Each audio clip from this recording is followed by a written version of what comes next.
Mau bolo yeni ananas bilan murabba qilib yeb baqqanlar yo'qmi? Agar yasab boqmasangiz cho'qim bir qilib yiqinglarjimi? Ta'mi ajoyib fayz bo'ldi ekan. Tayyorlash usulim shunchalik oddiy. Buni qanday tayyorlaymizki, amsi birlikda o'rgandik. Oldi bilan yaxshi pishgan bolodan birini tayyorlab olamiz. O'tirni yerib, o'tirdiki mush qattiq yerini evatgandan keyin qolgan yerlarni mushuna usha holatda to'g'rab olsak bo'ldi.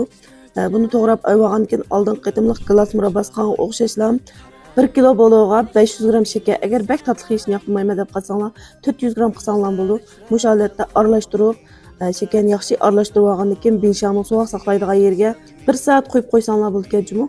Bu boloning o'zining suvi bo'lgandan keyin shekar bek ishtiqalib erib ketgan. Shuni 1 soat qo'ygandan keyin binshandan olsak mana mush holatda shirnillar chiqib shunchalik fayz bo'lib ketgan.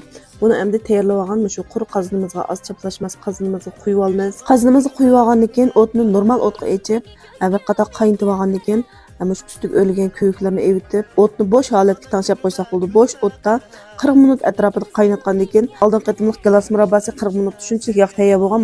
Boloniki suv bo'lg'achqa 40 minut toz yaxshi tayyor bo'lmabdi. Endi 20 minut qaynatib etdim. 1 soat atrofida qaynatgandan keyin shunday suylar tugab, shunchalik yaxshilikka uni 1 soat sovutish qo'yib qo'ygandan keyin mana qajalarimizni ilib iste'mol qilsak yoki bolkalarga surib atganlik nashlar deydigan bo'lsak, ta'mi shunchalik fayz bo'ldi ekan. Cho'qim bir sinab yiqinglar oilada.